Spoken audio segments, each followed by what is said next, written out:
it going to work? That's the question.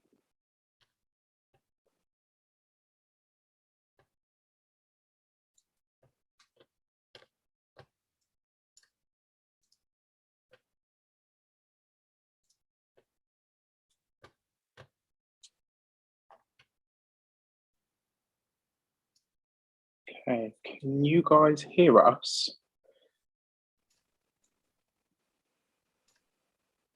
Hello?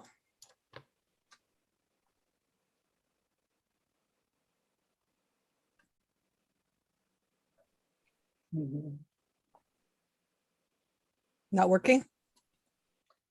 No, apparently not. So, oh.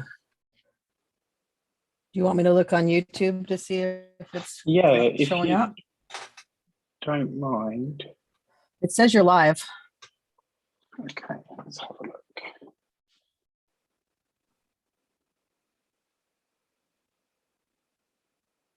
It says you're live, but I don't. Okay, I see me. Ah, yeah, so apparently so.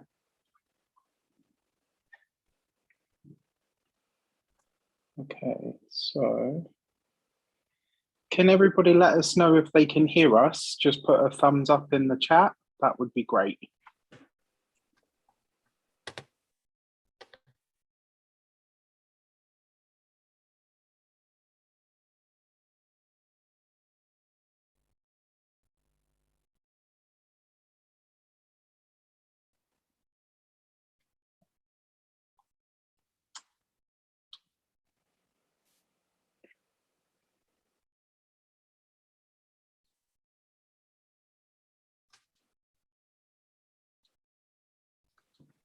I think we are live because I see something playing on YouTube.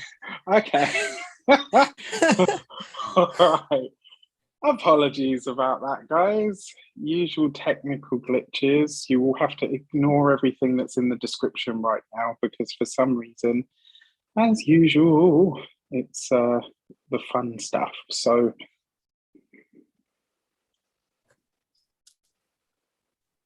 all right, so I'm going to pause that so that we don't get a repeat, but I've got the chat up so that I can see everybody in there talking. All right, let me pop that down there. So everybody can hear us, everybody can see us. I love modern technology, don't you? All right, so let me pop that to the side. All right, so we will do gallery so you can see both of us. All right.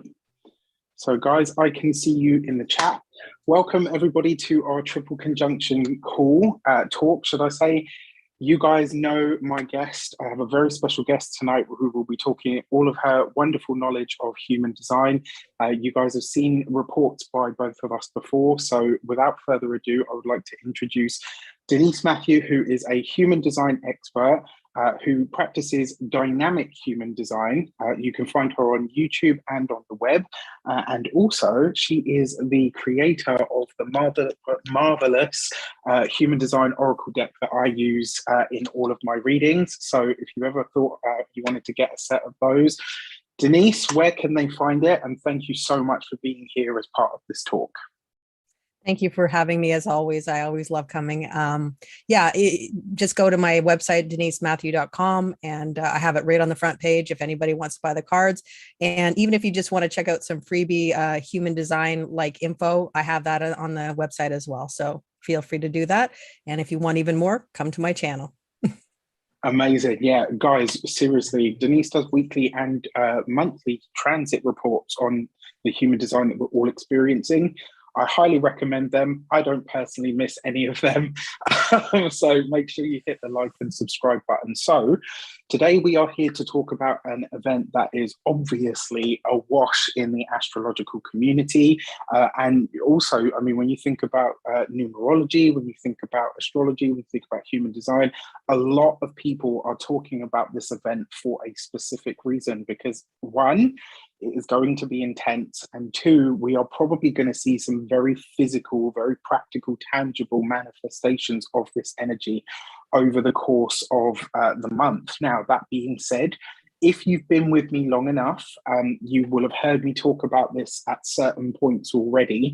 And I had mentioned that this month, the month of July, as we're heading up towards this triple conjunction, was going to be kind of like a boiling pot, right? So you're going to feel the temperature just kind of starting to rise and rise and rise. And by the time you get to the end of the month, we're going to be at a solid boil. And that's going to spill over into August. And I really get this feeling when I was looking at this in terms of its chart and its energy, the feeling that I got from it was that the experiences that we have throughout the month of August are being set up by this specific transit. So it's kind of like a story of two halves. You're going to have the run up to it throughout the whole of July, the event itself on the 31st/1st of August, and then all of August is going to be the aftermath and the kind of ripple effect that's been set into motion from this. Now, that being said, we've got a whole bunch of awesome stuff to get through for you today. I can see all of you in the chat. Thank you so much to all of you that are here right now. Thank you so much to all of you that are going to watch and click on this after the fact. And yeah, let's get straight into it.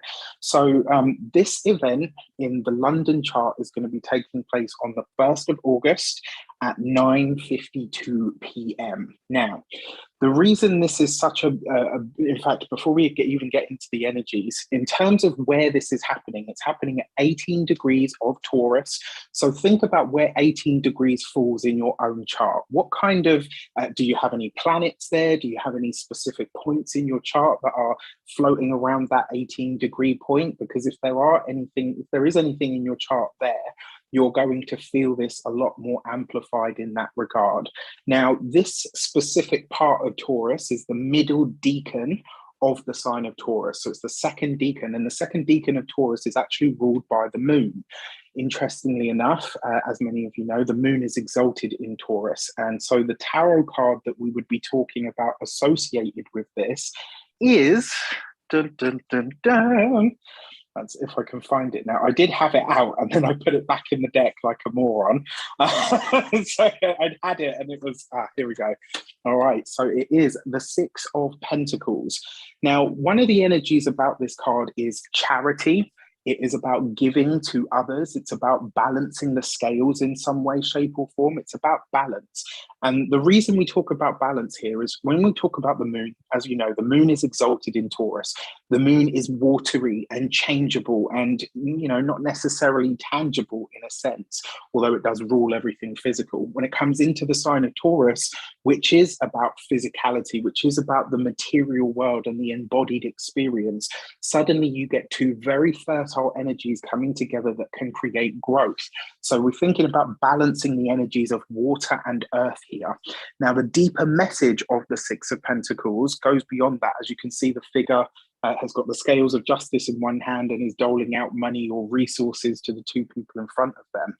When I looked at this card in sort of relation to this conjunction, the feeling that I got from it on a spiritual, energetic, even a psychic level was literally this moment could very well be a grand balancing of the scales, unlike anything that we've ever seen. When you think about the sign of Taurus, it rules money, finances, resources, it rules food, and you know the value system that we have around such things.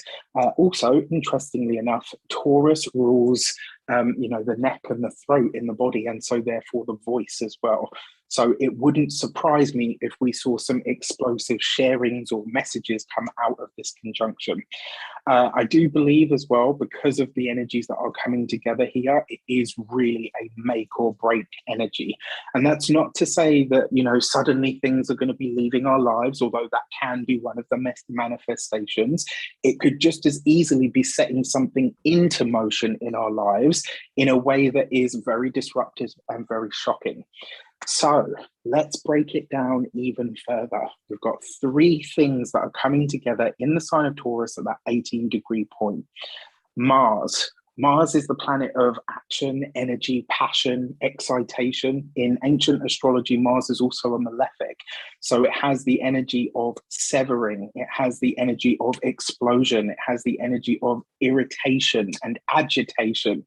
You know, that sort of need to do something or to say something. Mars is all about the personal willpower, and it's about how we project our energy out into the world or pursue things through that inner sovereignty and rulership. You know, not so much as the same as Jupiter, although Jupiter is in Aries at the moment, so that's an interesting point. But when we think about this as well, we're talking about our energy, our sexuality, and our drive. It's fiery, it's feisty, it doesn't hold back. Mars is not a planet or an energy it's not about subduing yourself. It's about pushing yourself, your energy, your message, your ideas forward, you know, and not really being held back by anything or anyone. It's a powerful energy, and it's one that should be given a constructive outlet. Mars is also, it doesn't necessarily do great in the sign of Taurus, but I actually like Mars in Taurus because I find it a little bit more considerate. And so I wonder if, you know, yes, this energy and this triple conjunction can be quite explosive, but I wonder if it's going to be better for all of us than we imagine. That being said, I do have other stuff to say. All right, so then we have Uranus, the planet of rebellion, change, liberation, freedom, the breaking of old structures. This is an energy of, yes, excitation, but it's sudden, it's shocking, it is rebellious, it's destabilizing. This is the energy that pulls us out of the past, it breaks with tradition, it moves beyond what is the known and thrusts us into the future in some way, shape, or form. Now, Uranus came into Taurus around 3.5 years ago. We've still got about 3-ish years to go of this transit. For those of you that don't know, quite a while ago now, in 2018, I put out a series of Uranus in Taurus videos. They are up on my channel. You'll be able to find them in a playlist. So they're there if you want to check those out. I advise that you do, because I really went quite into depth with those, and we don't have the time or the scope for it here. What I have put here, though, is this is kind of like a very amplified energy, because Taurus is traditional. It is fixed Earth. It's the epitome of Earth. It's held in place. It doesn't do change very fast. And to have an energy, so one of the things that I've characterized this with is what happens when an unstoppable force meets an immovable object. You're bound to get sort of skirmishes, and, you know, you've got Mars in the mix, adding energy and irritation and frustration and power to this. It could be quite an explosive combination. You know, on a material level, this could be very literal as well. When you think about Taurus ruling the environment, we could be seeing earth changes at this time. We could be seeing things like earthquakes, landslides. It wouldn't surprise me if we saw a, touch wood, a volcanic eruption, something like that. These are all very much these themes tied in. What also strikes me here as well is it's a powerful combination that speaks to changing ideas and processes that are traditional and established in some way. But because Uranus doesn't do anything by halves, and it certainly doesn't do it slowly or easily, it's kind of like a jolt. It's a, you know, like a boom. We're going in this new direction. We're doing it now. We're doing it fast. We're doing it big. What I put here as well is we could already see the money, Taurus ruled food. We can already see those things changing and shifting in really big ways. We can see the prices, Taurus, of value, money, fluctuating in crazy kinds of ways. We can also see the stock markets and the crypto markets doing insane things at this moment in time, and we're not done with it yet. And I really feel that this triple conjunction is going to amplify a lot of what we're seeing right now. And then finally, so I put here, forgive my geeky references, I love a Marvel film. I have no shame, no qualms about it. So what I put here is this planet is powerful and it's generational. The Tower card actually corresponds to a Uranus energy, or the shock card in Denise's Human Design Oracle deck. It's the Gate 51, really potent energy. And I actually really love the symbolism. But this is a chance really where it just demands that we break with a tradition of what was to forge what is. So this is like the Stormbreaker, Thor's new weapon, being forged in the heart of a dying star, if you like. It's surprising, shocking, energetic. Uranus rules things like electricity as well. And we're going to talk about where this falls for each one of the signs later, and things that you might want to be a little bit sort of conscious of. And then finally, we have the North Node, which isn't a planet, but it is an astronomical point that is very linked to not only our personal microcosmic destinies, but our macrocosmic destinies as well. And when Denise talks to you about the nodes through the human design perspective, it will give you a whole different idea of how these might be affecting us. It's really, really important to get that that sort of outside nuanced perspective. I know for me personally, when you explained it to me, I was like, yeah, you know, like it really sank in a little deeper. So I love that. So what I want to say here is, consider the North Node is like your personal true north. It might not necessarily be something that you know a great deal. It might not necessarily be something that makes any sense for you to pursue, but you know deep down in your soul that that pull, that drive, that magnetism that is pulling you towards this specific path, this specific person, this specific area in life, it's magnetizing you and it's energizing you and it pulls you forward in a way that is just almost like inexplicable. You just feel like you're supposed to be going in that direction, and it doesn't always make sense. Now, in terms of the North Node and the South Node, if you imagine, you've got like, do I have anything that can represent this here? No. Okay, but let's say you've got a snake or a dragon. And the story goes, this is a very, very simplified version of this story. And, you know, I apologize to the myths, but this is just to kind of iterate a point. So you've got a dragon, it's got a head and it's got a bottom. Slice it in two, right? So the head is insatiable and wants to eat and wants to consume and wants to pull in. And obviously the tail end is made to excrete things and push them out. So you've got the North Node is the head of the dragon. You've got the South Node, which is the tail end of the dragon. Now, it is said that the South Node is what you should be moving away from in a lifetime. I don't personally hold to that idea anymore. As I've started to evolve in my own spiritual understandings and practices, I've started to realize that your South Node represents the gifts, the skills, and the platform that you use as an impetus to push off of in order to pursue that North Node, which is that thing that's pulling you forward. The best sort of tangible explanation I could give you of that is, you know, when you see the swimmers in the swimming pool and they spin over and they kick off of the wall, that's your South Node. It provides that thing for you to jump off of, and then, you know what, I don't really know where I'm going, but that North Node is saying go this way, so I'm following that true north. Very simplified, very crude, I apologize.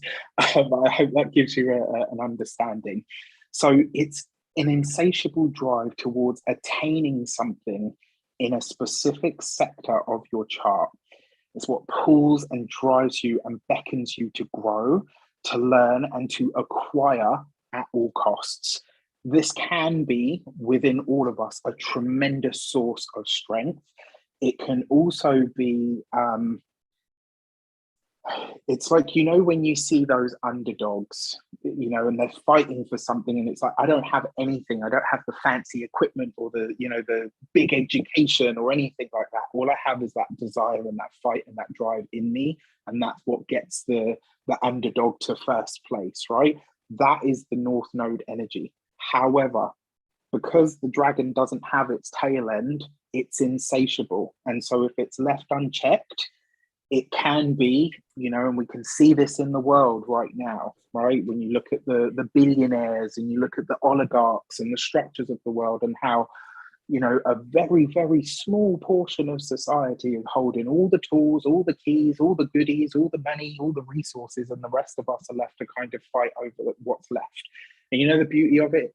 The rest of us that are supposed to be fighting over what's left are out there helping each other out. That's what makes us, the people, way better than those few sitting at the top, in my humble opinion. Anyway, I digress. The house placement of your North Node is really important because it's going to tell you what area of life you're being asked to learn, to grow, and to acquire. Sometimes it can be items, sometimes it can be relationships, people, or connections. Now, following this personal truth or this inner sort of North Node, personal sort of North, it's not known. And when something is unknown to us, it can be scary. It can be really sort of destabilizing. You add to that, then you've got Uranus, which is kind of bringing something very sudden. And you're like, okay, I know I'm supposed to be doing this. I know I'm supposed to be going this way. I don't understand what I'm doing. I don't really know where I'm going. I just know that I've got this. At that point, if you think, oh, you know what, I'm not sure I'm going in the right direction, and that Mars energy is at the same time driving you forward, check in with your South Node. Take a moment to ask yourself, what are the skills that I have embodied? What are the things that I have learned and perfected over lifetimes? What are the things that I came into this life absolutely aware of and knowing in my soul that can carry me forward in the moments that I don't really know where the path is taking me? Listen to that. It will never, ever steer you wrong. And then the last thing that I put here is, this is kind of like, it's a moment at which this transit, you know, and nothing happens in astrology on its own, and nothing happens just as an event. It's an energy that is initiated at a certain moment that unfolds and unpacks over time. And something as big as this, we probably will feel and see expressed in the world as an event, but it will definitely have far-reaching ripples that we will see. And then finally, the nature of a conjunction is when energies in or planets come together, and it's not that they're fighting, it's actually that they're trying to integrate and meld with each other's energies. And this is like, I don't know if anybody else did this in school. You know, they would give you a piece of potassium and then put it in the water, and it would just go absolutely wild, and you see light and it starts spitting, and like a really volatile energy. That's how this triple conjunction may actually show up for all of us in some way, shape, or form. At least once a month, we have a conjunction, because that's when we have a new moon. The sun and the moon come together. However, this time round, should I say, it's two planets, Mars and Uranus, and an astronomical point that rules fate or destiny.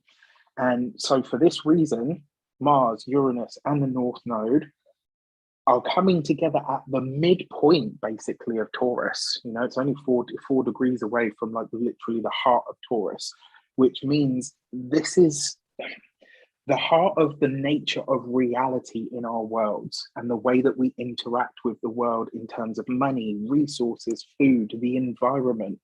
All of those things are really, really starting to change and shift. And this point where these three come together, it might be a moment where it is unpredictable, it's unstable, it's volatile, it's challenging. But all the while in all of this, there is something here that I truly believe. And, you know, the year itself, 2022, is a 6 year. This is happening at the tarot card of the Six of Pentacles.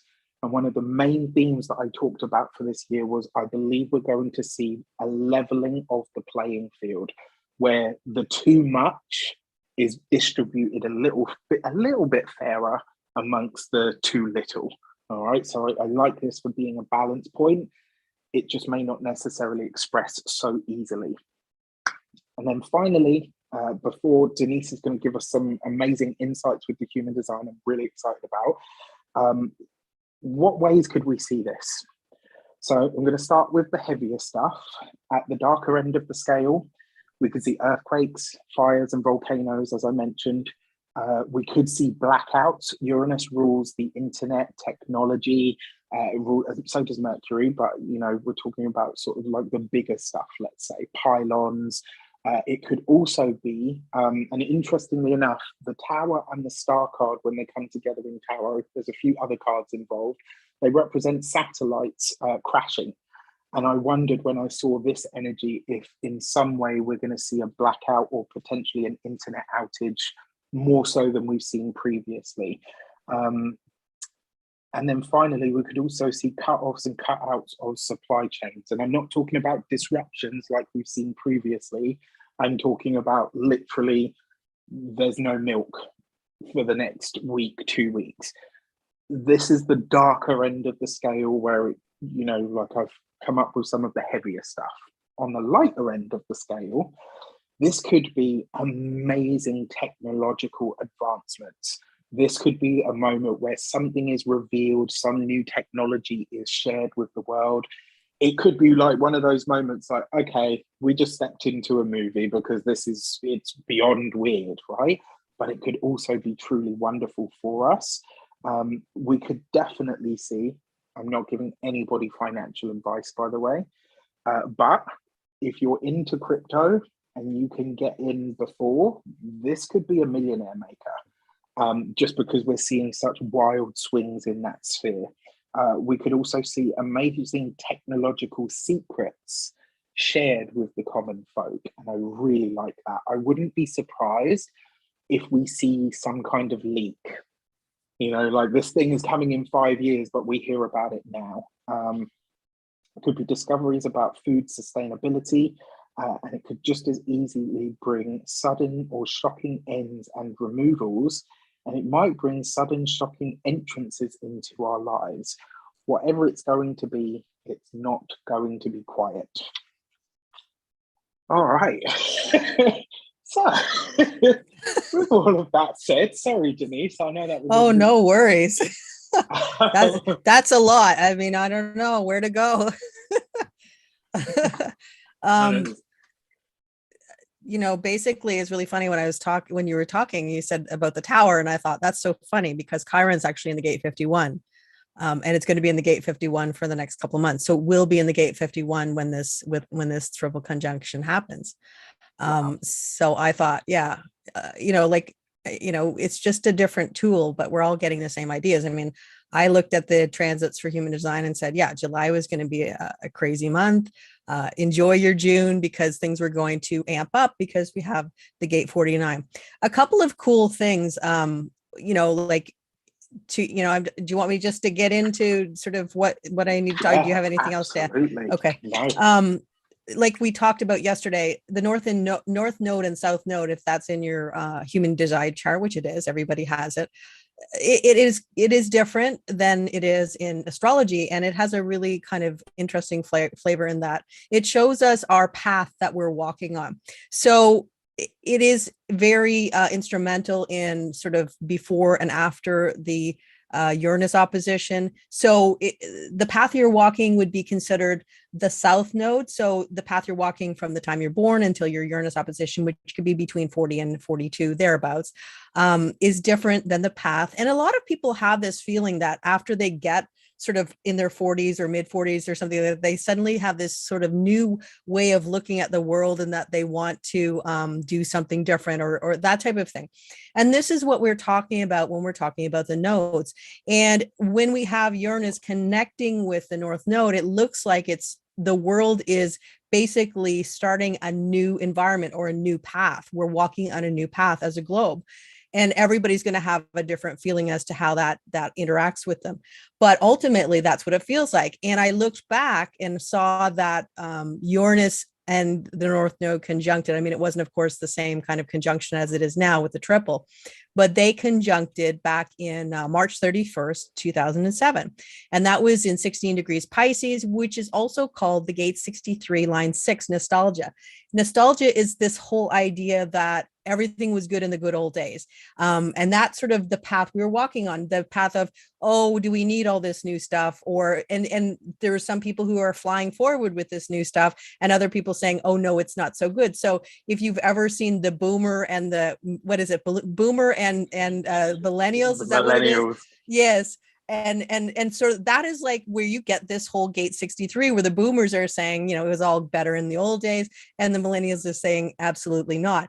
Of course, there's a lot more to it than that, but having said that, that's what it's all about. And so we're moving away from the gate 63, and now we're moving to and the gate 63 is logical collective energy, which really talks about the infrastructures that we rely on, the path that we walk in life, the buses that come on time, the planes that, for instance, that we're seeing a lot of flight issues right now. And we can look at Neptune in the gate 36, which really you're not getting the experience you expected. So you have to kind of be free with what you're doing. And that's sort of what we're seeing in the world. And I think the most interesting part of that is this idea that it is global. It isn't just like, oh, it's in somewhere, like it's not at Heathrow, it's not in New York airport or something like that. It's everywhere. And it's incredible. Like I heard that France sent 57 flights and they didn't have their baggage. So it is a disruptive energy that we're feeling, and it's okay to wonder what's going on. And that's why these kind of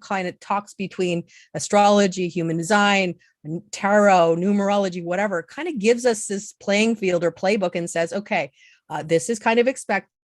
How am I going to cope with this? How am I going to work with this? And that's why these kind of talks are great, because it really does give us this insight. So now we're moving to the gate 2, line 6. Now we're still going with the 6th line, which really talks about this really unusual energy, because as soon as we get to the 6th line of any human design energy, we are already looking to the next energy. We're always looking ahead to something new. And when we're looking here, we're looking at something that is mutative, energy that is very mutative, although the gate 2 is mutative as well, but we're looking again to how can we shift up the world? The only way we evolve as a human race is by mutation, by evolution. If we don't have mutation, like if, for instance, if we never moved from the tools that we were using 1,000 years ago, we wouldn't be where we're here right now. Ultimately, somebody had to come in, somebody had to show somebody, oh, look, you can cook your food. You don't have to eat it raw anymore. And it just kind of steamrolls from that. And this is what the gate 2 is bringing in. This is like saying, okay, we have something new. And the interesting thing about the gate 2, even more interesting, is that it is part of what we call the hypothetical magnetic monopole in human design. The magnetic monopole is our true north that is within us. It's that inner knowing that says, yes, this is correct for me. Yes, this is where I want to go. The reason why we don't all go to that path of what our inner knowing's telling us is because our mind gets in and says, no, we have this, and this, that's not going to work. Oh, but you could have the life you've always wanted. No, I have this, and this is something I can see. And that's what this gate 2.2 in the 6th line is saying. You know what? You can have something different. You can have something better. Exactly. And the whole thing about the moth is that the moth is like it is a moon creature. So in other words, it goes to the patterns of the moon. It flies to the light of the moon. But what happens is you get artificial light and you see this moth banging against the light. And that's us, because we're not really knowing where we are. But we do have that ability within us to move in the direction that is best suited for us. Now, people will call that life purpose. They'll call it, your life's work or the reason why you're here. And this is what this energy is talking about. And it says that, we all know within us, and we always look outside of ourselves and say, can you tell me? Well, if somebody tells you that is something, this is where you're supposed to go, and it feels like it's correct for you, that's just a confirmation of what you already knew. And it's always good because it does give you that confirmation. And, we need that because we always wonder, are we, is our mind taking us in the right direction?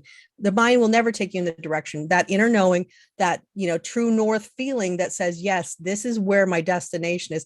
And the issue with this, if you want to call it an issue, is this concept that you were looking at life and you're saying, can I do this? I don't have the whole picture. I'm stepping out into the land of no man's land. I really don't know, but my heart tells me to go in that area. Will I have enough money to support myself? Will I have the security I need? And you can't guarantee any of those things. All you can guarantee is that your heart and soul and your destiny is dragging you to that part. Now, there will be some people who will not take that opportunity to walk that path of their true north or their magnetic monopole or where we are meant to go. And there will be some who will. And, you know, I would imagine that the people who do will find their purpose and their truth in life. And it's scary. It's very scary. And in this triple conjunction, we also have emotional energy, but it's not just emotional energy, it's tribal energy, which says, oh, you need a good job. You need, exactly, the 1949, you need a good job, you need to support, you need food, you need all those things. And that's sort of in the background. And then you have this other thing that says, well, we're just kind of flying on the seat at the seat of our pants, and we don't really know where we're going, but it feels like it's the right thing to do. So that's what this energy is sort of showing us. The other thing that is showing us is that it's harmonious. Venus is in the gate 53, line 3. And what it says is that it should feel harmonious. It should feel like it's a good thing. Now, if you're fighting every step of the way to go on this new path, then it's probably not exactly where you're meant to go. This should be something where you feel at ease. Yes, you're always going to have anxiety about, am I going to get enough money? Am I going to be secure? Are things going to be okay? But yes, of course, that's part of it. But if you generally within your soul say, yes, this feels like it's the right thing to do, then that is where it is meant to go. And there's a lot of activity within the body graph of that energy. And I thought that that's the coolest part about it. But the North Node is the most receptive of all the body graph, or if you've even studied the I Ching, it's the most receptive hexagram of all, which means it's all about receiving. And the South Node is the most yang, or the most creatively primal creation, it's called, like where you're basically just creating from a place of just, you know, this passion that it just continues. These are all part of, one is for direction and one is for just the creation of whatever makes you feel good. It's individual energy. So this is what's happening. This is the direction that we're moving in. And it's kind of just talking about, are you going to take that chance? You know, like maybe you've done the same job for 1,000 years, or it feels like 1,000 years. And you've always wanted to do something else. You wanted to have your own like garden or something. And, but you always thought, yeah, I can't really make money making organic food or something like that. This says, give it a try, at least step your toe in the water, at least figure out, is this something that's correct for me? And I think that when something is correct for you, the universe opens doors and says, yes, come on. A lot of us think that we don't have any ability to do anything in the world, to change the world or make our impact in the world. But if you look at the journey of 1,000 years, 1,000 miles begins with one step. Think about it. You take one step, somebody else takes another step, and you take another step, and you're building. I mean, where we are today in this moment, where we are able to talk, you live in London, I live in Canada. It's like, seriously, like, think about it. Somebody had to start somewhere, and you can start somewhere. So start where you are and give yourself the ability to at least believe in your dreams for a little while and see where it takes you. I mean, I think that's what this energy talks about.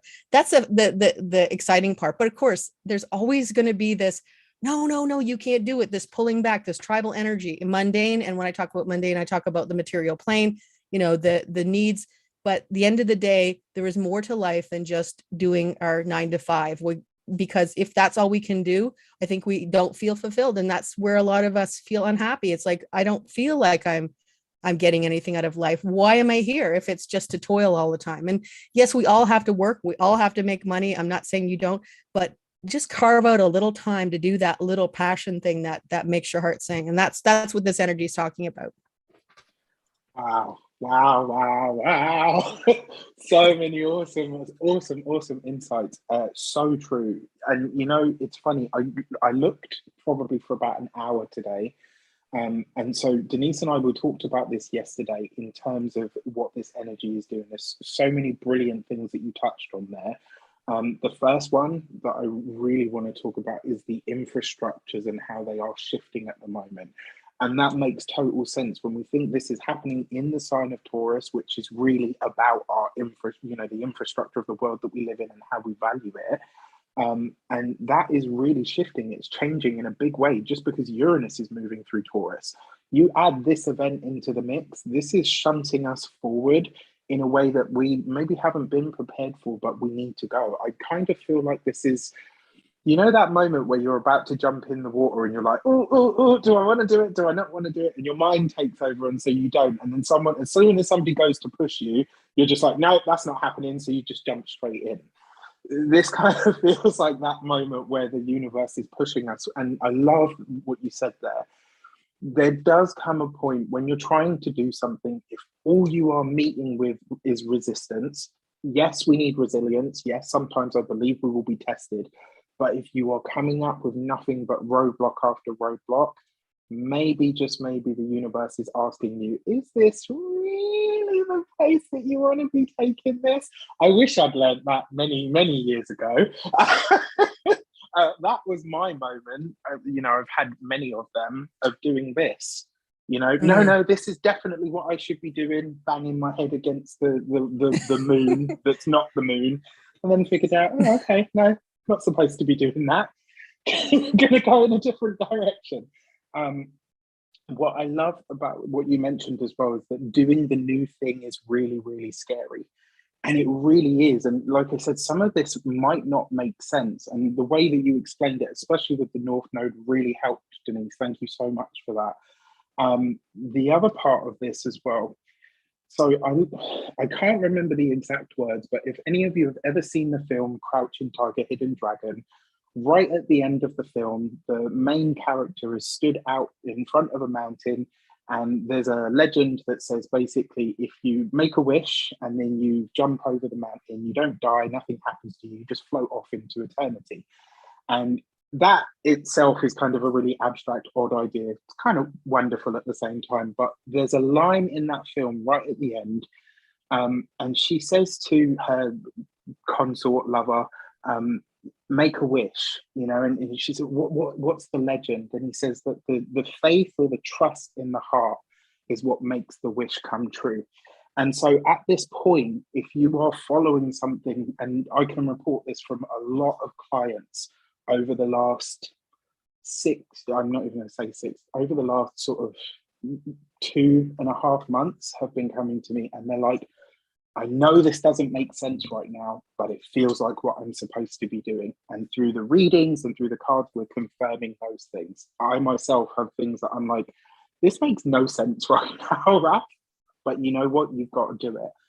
So follow that and listen to it. The thing that you mentioned with the emotional energy, can I ask you to give us a little breakdown of what the 19 and the 49 channel actually is, and why that emotional energy will be so heightened? So we have 3 different types of energy in human design. One is tribal, one is collective, and one is individual. Individual is where we're going. Individual is about existential energy. It is about living in the now. And then when we're moving in the direction of where we want to go, we can only see, remember that the little lantern, the girl with the lantern, the card, the 61, I mean, that's a background frequency, and that's where our full moon's going to be happening tomorrow. And it basically just says, all you see is the illumination around you. And there you go. That's all you see. You can't see any more. You can only see as much as your light will show. And then you step a little forward and you see more. And that is what sort of the individual energy is about. It is about being your authentic self. It's about your true creativity. It's about walking the path on your own and not really, having anybody to follow you until all of a sudden, people start to follow you. It's like if Steve Jobs never ever pursued Apple or his company, and he just said, yeah, I'm just going to get in with PCs and do something like Bill Gates, we wouldn't have Apple today. That was completely mutative energy, brand new, something completely out of the box that everybody thought he was crazy. And he wasn't crazy, but he felt like this is my true north. This is my inner knowing. Whether you like him or not, he stuck with what he wanted to do. And that's individual energy. Now we look at collective energy. That is what keeps the structures. Collective energy, we project something into the future, or we go in the past. So in other words, we look at the historical ways things have unfolded, and that would be abstract, or we look into the future about, let's build a pattern based on what I see now. And I'm very much about patterns. So I look back and March 31st, 2007, what was happening in the world? Well, that was a financial crisis and things like that were happening at that particular time. I think if I remember correctly, but I'm not 100% sure. I didn't do a full research on it, but I project out of patterns. Patterns are a big deal for me, and I love patterns. And then we move on to tribal energy, and that is all the rest of it. That is what we do every single day. That is what we, how we eat. That is how we live. That is how we, get a shelter over our heads and get water and get, food. The big key word with tribal energy is always going to be support. I need to be supported. You can be my, the type of tribal energy, the leadership is more of a regal or a leadership that is not voted in. It's sort of given, because we feel that you're going to make sure that we're well taken care of, so we'll care for you. Whereas if you look at collective energy, that's more of a democratic leadership where you are voted in, and if you're not doing the job that people think you are, you're kicked out. Whereas the leadership for the tribal energy, they can stay a lot longer than you would expect them to, because they're in that position. And it really is this idea, I will feed my people. But if you look at history, right, and any monarchies that didn't feed their people, what happened to them eventually? Well, exactly. Actually, in France, they were brutal. Ooh. Exactly. So this is what tribal energy is. This is all the work we do to support our bodies, because our bodies are physical. We need to have all the things we need to have. We need to have food. We need to have sleep. We need to have water. And so if we are not getting the basic minimum needs of life met, then that's when we revolt. Gate 49, revolution. We are not feeling supported. Gate 19, sensitivity. I don't feel like you're supporting me. Now, the gate 19 works with the gate 49 and says, I will support you. I will help you. I will work with you. And I will, if you look at the old nuclear family, this would have been the wife that stayed home and the husband went out to work. I know that isn't the standard for families now, but that was the sort of nuclear family of Leave It to Beaver or something like those old shows. I think they were in the 60s or something. But having said that, I don't know the shows. I just heard it. I'm not that old that I know the shows, but anyway, like when my mom was growing up, those were the kind of shows that she watched, and that is the nuclear family. And so you could look at tribal energy as being very nuclear in that respect, where they have those kind of perspectives of, this is how everything is going to unfold. The spirituality is really connected to the old religions, those types of things. So it's the old tribal religions. So what's happening is now we have these issues with supply chain, with food not getting to be where it needs to go. And this is when we revolt. And this emotional energy says, we need support. We are not getting supported. We have gone, and it's always like, what is the last straw that will take you to that point where you really get angry and you really sort of lose it because you can't do it anymore? And that's what the 1949 talks about, that straw that is eventually. Now, if everyone was fed in the world, if we all had enough to eat, we had shelter, no, I don't even mean anything extravagant. I just mean we were all supported in some way. We would not have the conflict and the stress and the anxiety that we have in the world today. But as you said, we have the pinnacle, the hierarchy. We have all these people, this like handful of people at the top, and the rest of us kind of slowly going down the incline until we hit the bottom. And, I'm looking at the pyramid behind you, and that's exactly how it really is. It's a beautiful pyramid. And I don't want to, but it truly is. It's like, who's at the top of the pyramid and who's at the bottom, and if you notice, the bottom is where most of us are, or somewhere around there. And then as we go higher, there's less and less people. And look at the division between the top and the bottom. You don't see what the people down here are toiling about. So these are the big energies that are sort of showing up at the same time, where you're thinking, well, no, I want to go and do my own thing. But then someone says, well, you have to eat, you have to make a living. How are you going to do this? And so that would be a detractor. That would be where you say, okay, I can't do it. There's no way. But what this says is that there's always a way to have something new. And the whole thing is that we don't see the full picture. And so because we don't see the full picture, are you going to stop and not ever try and always wonder what it could have been like? There's a song, there's a Death of a Salesman, and it was, I don't know the exact last thing, but he just was like, what if I had have done this? What if I had to let go of that? What if I had to walk this path? Or it wasn't like that. It was much more succinctly, spoken.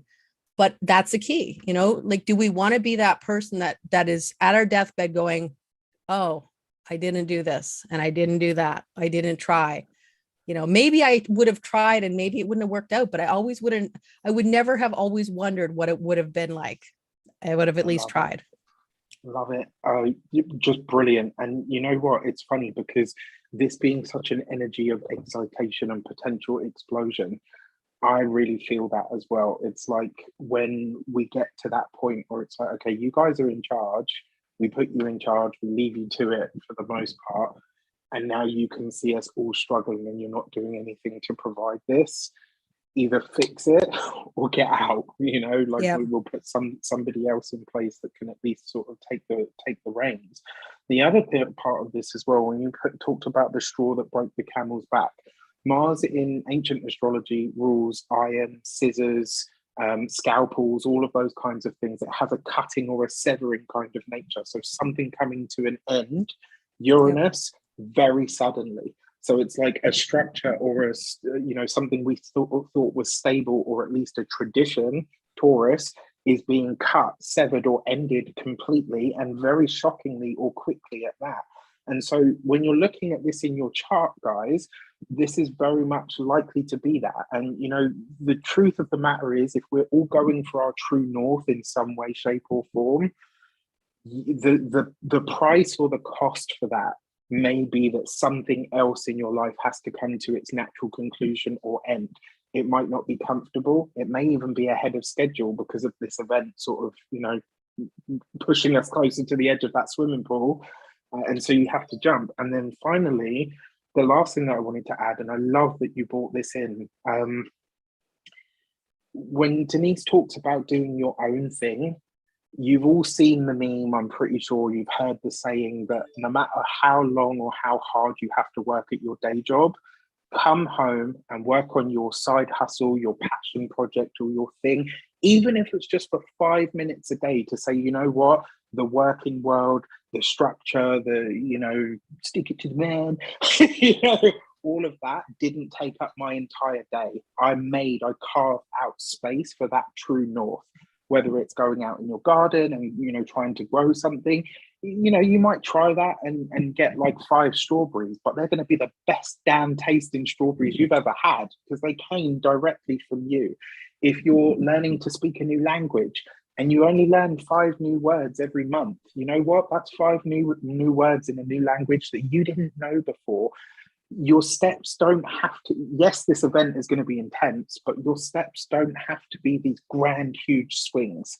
They just have to be these incremental moments where you say, this is important, no matter whatever else I have to be to whoever or whatever, or in society or my tax code or whatever. This is for me. And I'm going to make sure that I follow whatever this is. If you can tap into that, from the human design perspective, from the astrology perspective, just from the, being human perspective, you will be following your true north node, all right? So don't discount any of this stuff for anything, no matter what it is that comes up.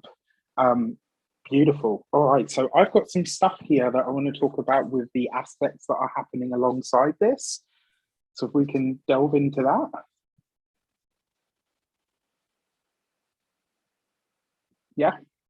Yeah, sure. Awesome. Sorry, I didn't know you were. I was just pulling up my notes here. I was like, no. Yeah. So go ahead. So the moon is going to trine Pluto at the same time. So, like I always say, nothing in astrology happens in a vacuum.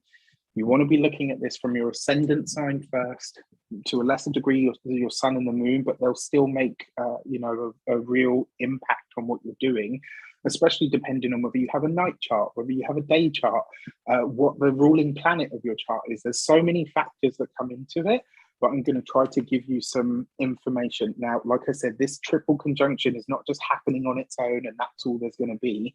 There's other things that are taking place that are going to pull and nuance and flavor the energy at the same time. So the moon is going to trine Pluto. So at the time of this triple conjunction, we'll have already had the Capricorn full moon, which happens tomorrow as we're giving this talk from today on the 13th of July, which, by the way, I have to mention because I never managed to get my full moon report out this month. This full moon is so deeply spiritual. Do not waste this full moon. Yes, it's going to be so intense because we've got that Plutonian sort of element to it. But this full moon, like when I was doing the write-up for this for my community call, I was like, this is super spiritual. I am going to bathe in this one. Yes, it will be intense, but the spiritual energy in this full moon is going to be so wonderful. And so I really feel like that full moon is going to give us a very deep, a very powerful insight into how this might continue for us. Now, as this moon is going to be trine Pluto at the time of this triple conjunction, it's adding a whole sign trine to this rare event. It is a really wide degree orb of like 9 degrees, so I can't say that it's adding a super stabilizing energy, but I do feel like it is adding at least a little bit of stability to it. I kind of, the way that I feel this moon trine Pluto that's happening alongside this triple conjunction, it's like the pinch of salt that you put in a cake to kill the sweetness. It just brings the flavor out a little more. So then we've got Saturn, which is going to be a 4-degree orb, and it's bringing sternness, grounding energy. But I kind of feel, because it's a square, right? So it makes us uncomfortable enough to make a change. Something here doesn't feel right. It's irritating. It's annoying. I'm never having this experience again. I'll do something about it. The feeling that I got from this is it's kind of like, I feel Saturn is acting as like a fire blanket for this conjunction. It's like, oh, okay, something's on fire here. Let's put a little cover over it to stop it getting too crazy.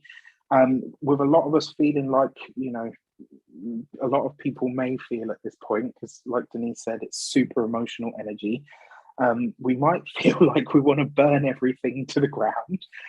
So Saturn as a wise grandpa, right, will be in the background, kind of, when your grandparents used to cuss you out, most of the time they love you and they're warm and but every so often they'd be really stern with you. Hey, listen, get it together. That's not how we do things.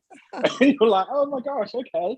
That's going to be Saturn. And it will be pressing in on us kind of like a weight. And so Saturn, therefore, like restricting or demanding for us to think about others, Aquarius, Saturn in Aquarius, and what the true cost of our actions are going to be to make certain things. So it's like, well, I'm angry, I'm frustrated, I want to burn this crap to the ground. And then there's that Saturn energy in the background saying, well, you can go ahead and do that, but what is the cost going to be to everybody else? It's not just you that you have to think about here. And it's funny because I wrote that without your perspective, Denise, and now you're talking about all this tribal energy. And I'm like, yeah, you can just see how it all really fits in. It's amazing. So Saturn will be squaring the nodes at this point. This is not new energy. This is something that we've had for quite a while. It's been in the background. And the way that I have characterized that energy, we've got Saturn in the sign of Aquarius, which is restricting the people, but it's also refining the people. It is in a lot of ways, we're starting to see that we, the people, are acting in a much more coordinated way, rather than it just being sporadic sort of, this, that, and the other. We're seeing very focused things like protests. We're seeing very focused, the online world as well. Yes, it's still the wild, wild west in a lot of ways, but we are seeing a lot more focus in terms of those things where we're getting together.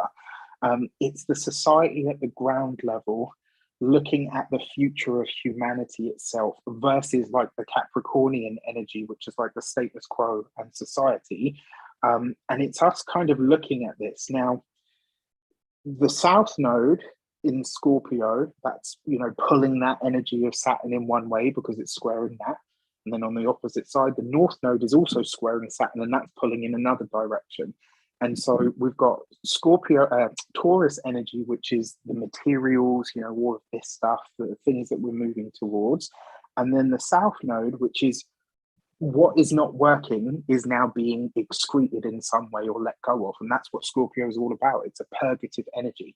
And so what we have with Saturn anchoring this in Aquarius, Saturn in Aquarius, South Node in Scorpio, North Node in Taurus, society and the way that we live our lives is being pulled apart, rent in two, and simultaneously being stitched back together in a completely different way. So that's, Saturn squaring the nodes. It's not new. It's been in the background for some time. What I'd also put here as well is squaring the nodes is no, I've already said that. It could also see something being implemented in terms of money, resources, and the like that we're not sure that we want.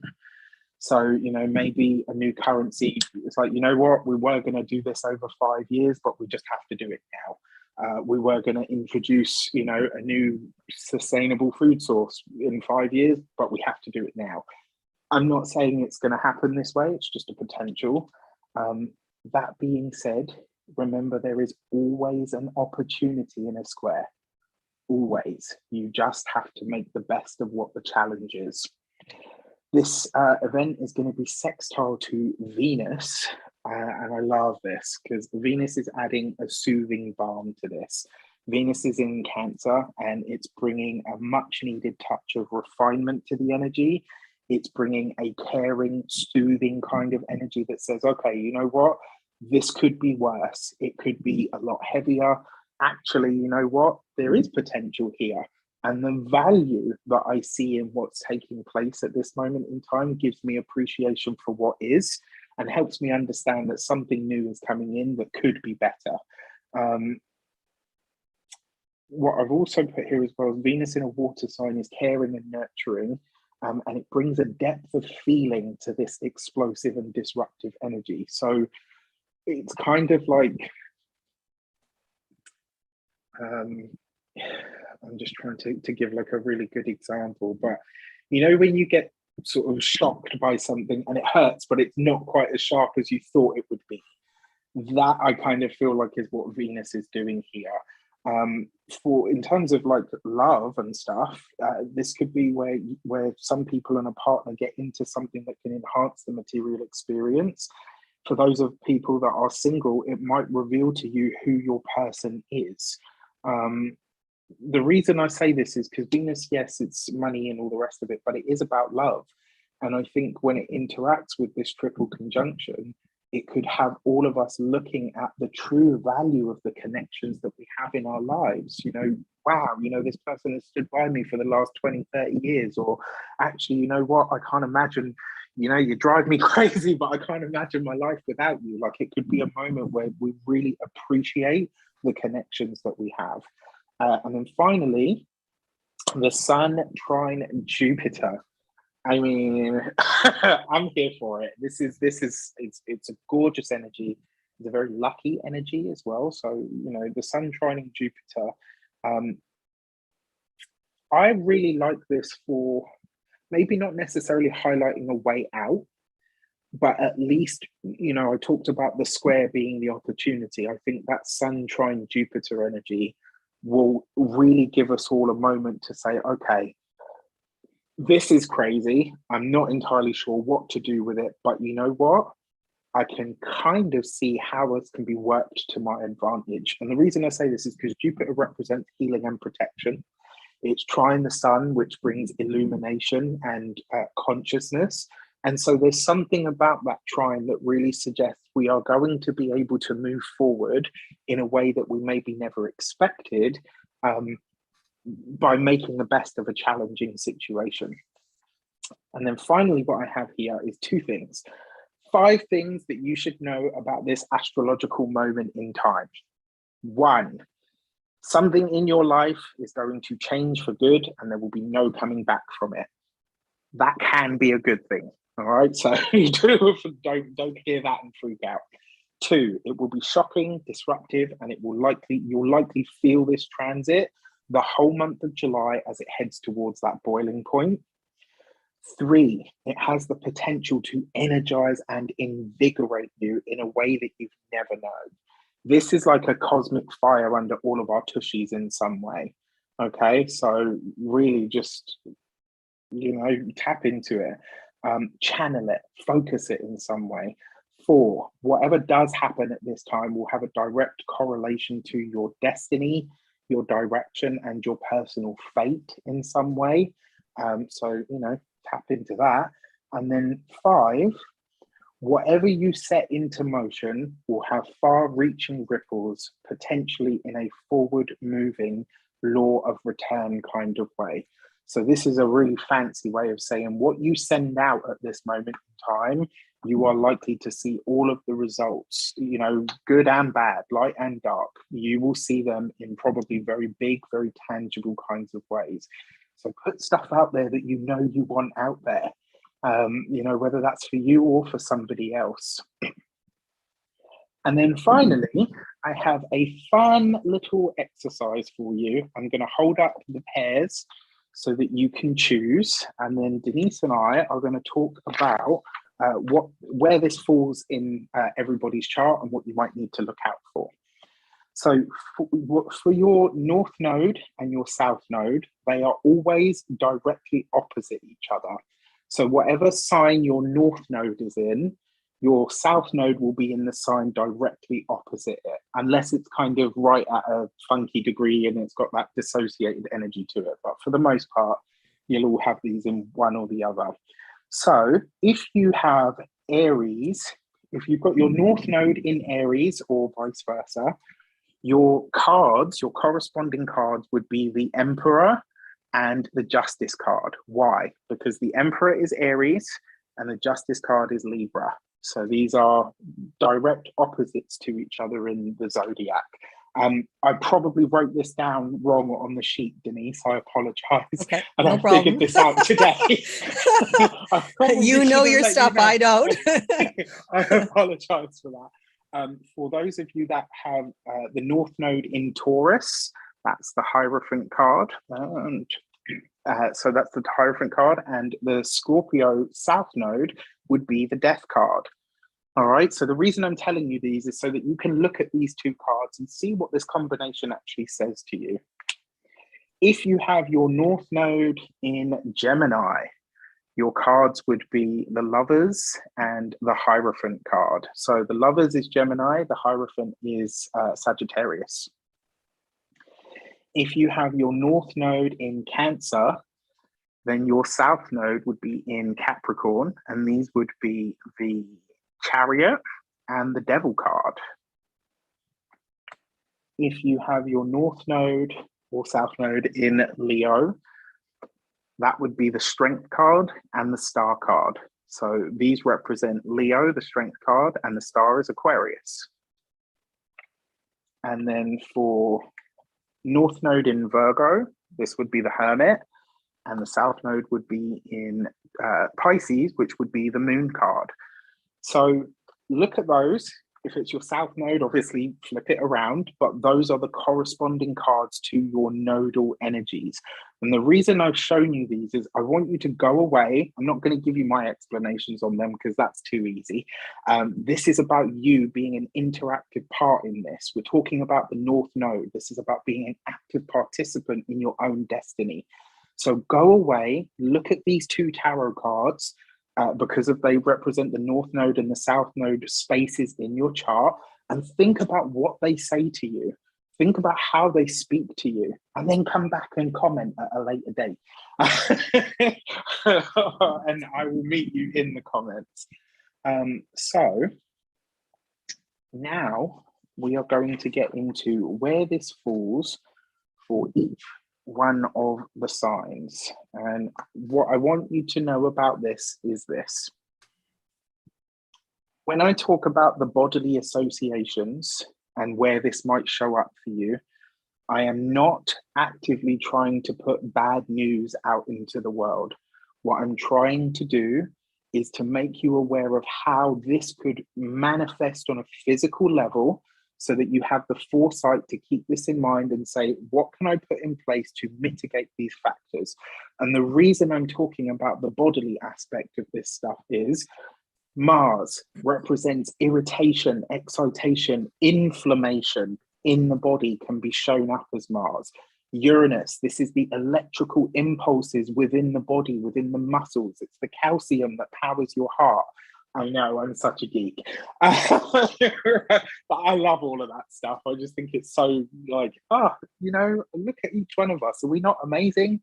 And the North Node, in terms of that sort of physical pull, these are all happening in Taurus, which is about the embodied experience.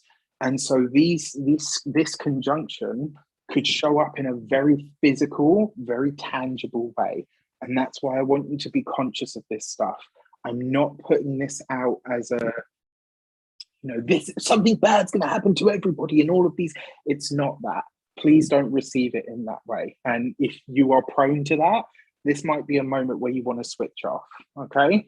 But with that said, Aries, this triple conjunction is taking place for you in the second house. Your finances, your money, your resources, your personal self-esteem, how you see yourself is about to go through a massive change, a big upheaval. One way that this could potentially take place is through how other people see you. Somebody could say something to you that gets you to see yourself through somebody else's eyes, and then you decide, actually, that's not true. I choose to change that. Remember as well, this is your ruler, Mars, right? Happening in the second house. It could also be, and because obviously you've got Jupiter in your sign as well, not only could you be blessed with new love and potentially children, but I really like this because Jupiter is bringing a protective or potentially healing energy to this whole situation for you. Now, in terms of your body and your physical self, your neck, your throat, and your thyroid, and particularly your voice, these are all areas that you want to nurture and nourish around the time of this triple conjunction. So you're looking at the 2 days before, the day of, and the day after. Anything to add to that for Aries, Denise? I mean, it's the second house. So, I mean, I think if we're talking about a new direction, I mean, this could really be very specific to a passion project that you're really sort of actively going after. You know, you're really putting all your energy into it. And of course, it always talks about values. What do you value? New direction for your values, a new direction. What do you value in life? Do you value, you know, like a really like living in a mansion, or do you value having enough and feeling that you are satisfied in your where you are? So it really does talk about adding in this kind of new direction in what you value, how you make your money, and what really matters in the long run. That's what I would say. Love that. Yeah, brilliant. Thank you. So for Taurus, this is happening for you in your sign, in your first house. You know, the intensity is definitely going to be the name of the game. You will feel this. I think the Taurians among us will probably feel this in their physical body more than anybody else. This is you, right? This is your sign. It's going to be felt on a very visceral level. It's likely to be an understanding of who you are, how your life can go from here on, and it might happen really suddenly. Some of you can have this really powerful insight of, you know what, this is how I want my body to look, or actually, you know what, this is how I want to do life from now on. I kind of really like this. Taurus is a very embodied sign anyway, but I kind of feel like this could be a time where you feel plugged into the mains and you're just like, right, you know what, I am taking life by the danglies and we are getting into this. You know, you could be so powerfully passionate and active at this time. It's like you feel this coming in and you'll feel it happening all month, but you get a flash of insight or a realization. And this really is make or break energy. So beautiful.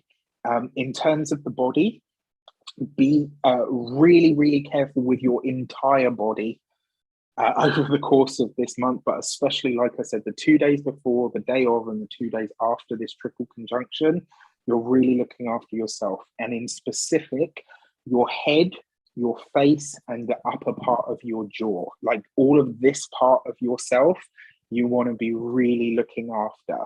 So as an example, today I gave a client an example, and I said, around these days, when you go into the kitchen, shut the cupboard door.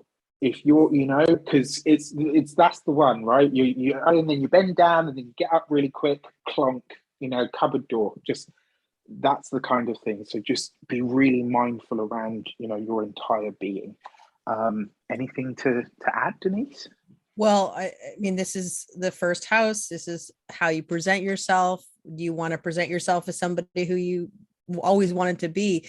I think this really kind of boils down to this authenticity. You want to walk the direction that matters to you, to bring the true you to the table, because that's something I hear a lot of people say, you know, even in the my community post, when they write a comment, they don't feel that they can be themselves. And I think that if you live a whole life of never being able to be who you are, you really have a hollowness inside, because you're always trying to be something you're not. So this says potentially, you know, take the real you out into the real world and the authentic you, and those who like you will stick around, and those who don't aren't worth your time. You know, that's the whole Dr. Seuss things. It's like those who care don't matter, and those who matter don't care. And that's kind of how it goes. And this could even be starting new routines. I know that's sort of the sixth house, but I think like a lot of times I look at the first house for like starting with Aries there, maybe a new exercise routine, a new direction for how you want to care for your body in some way. And and you know, the sixth house routine. So that's what I would say over that. I love it. That's just perfect. Yeah, Taurus, it's time to be authentically you. I love that. That's brilliant. And I know quite a few Taurians are probably screaming right now, like, yeah! So yeah, brilliant. Gemini. So for you guys, this is happening in a little bit of a dicier area because it's happening in your 12th house. However, this is providing you with a chance to sever ties with your past in some way that could be very powerful, could be very disruptive. It could also see you really tapping into your own intuitive faculties and capabilities. For some of you, I would say that your dreamscape and dream world are going to be really active at this time. I also really like this for a spiritual gift coming online, but because it's such a disruptive energy, this could be, you know, I used to have spirit friends when I was little, and it was squashed out of me as I grew up. And holy crap, I woke up last night and all of them were there. You know, like it comes back online straight away. Or, you know, you start, you know, your psychic awareness and gifts could really just come back online in a really big way. I love this for that, but you know, I get that not everybody could enjoy that.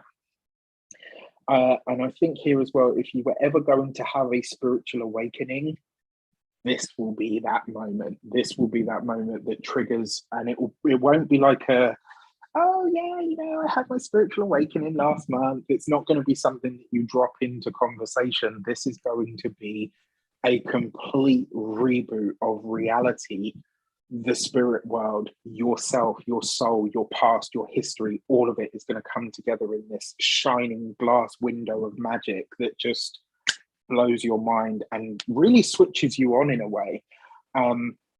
This one could be quite disruptive in that you might feel for a moment like, am I losing my marbles? If you ever ask yourself that question, you know you're not. That's some really good advice somebody gave me once. And he said, you know, people that ask themselves if they're losing their marbles are not losing their marbles. And I was like, oh, okay. You know, thank you for that. I really needed to hear it. Okay.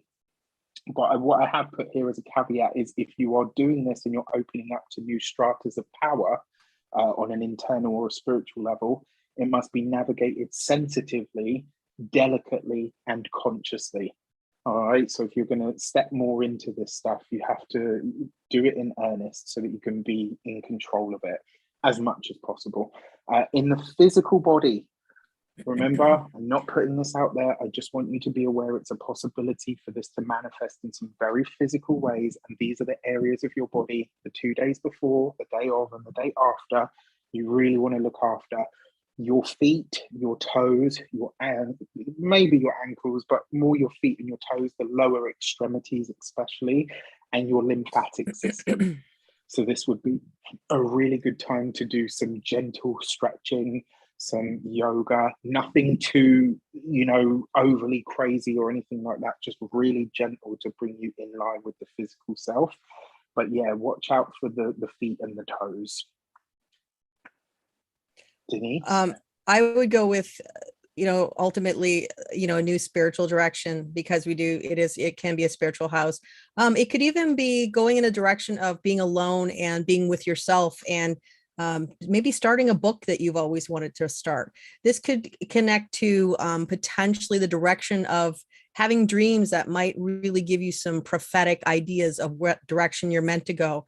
And I have this really wacky one that I'm just going to throw out there, but potentially working in an institution, moving in the direction of institution, maybe doctor, a nurse, or something in healthcare of some sort, potentially. If that's been something that you've always wanted to do, but maybe have never decided that you were good enough or anything, I think that might be for just a handful of people, but that kind of is coming in too. And I just feel like potentially you might start to move towards that direction, or at least sit with your own thoughts and say, okay, what can I really do in my life, and allow sort of spirit, the universe, super consciousness to envelop you and tell you, give you some ideas. And then after that, you'll see things show up in your universe that are going to match. That's generally if it's right for you. I love it. Just brilliant. Really just awesome. Awesome. Okay, for Cancer, this is going to be taking place for you guys in your 11th house. You can be starting a YouTube channel. Are you ready for something new? Are you ready to be heard? Are you ready to be seen? Are you ready to interact with the world in a more powerful way? Are you ready to be connected to people far and wide in some way? This house is, yes, it's the house of friends, but it's how you really communicate with people and connect with them on a larger scale, how you interact with groups and social circles. It's even how you do social media, which is why I said, you know, maybe you're starting a YouTube channel. I like this for you being thrust into the limelight, but it's through who you know as opposed to just you, if that makes sense. You're being brought into something. It could also be a moment where you realize that your destiny is being guided by some of your associations. So, you know, through the groups that you're associated to or the friends that you have, and pay attention, choose wisely at this time, right? If they're going to be a big part of what's happening for you moving forward, just be discerning about if it's what or who you really want. Venus is in your sign at the moment, and you know, at the time of this triple conjunction, and it will be trine to those planets and the North Node. And I really like this for you, starting or joining a community, being really well received in a group sense, and maybe even for some of you being thrust into a position of leadership that you didn't exactly want, but it just happens naturally and it feels right. Like, yeah, you know what, I can do this because these are my people. When it comes to your physical body, again, it's just a potential, not a guarantee for this to manifest very physically. The 2 days before, the day of, and the day after. Be careful with your ankles, your calves, your blood. So this is a time to try and stay, you know, if you're a smoker, try to limit that. If you're a big drinker, maybe try to drink less. Anything that is toxic to the internal, you know, to your blood, which is a system in the body, just be really mindful around that. And also your skin, the biggest organ in your body, and it connects everything to everything else, and it goes so deeply. Like, you know, what you put on your skin goes directly into your bloodstream, basically. So really, just, this is a time for Cancer to pamper themselves. Okay, like really do that well.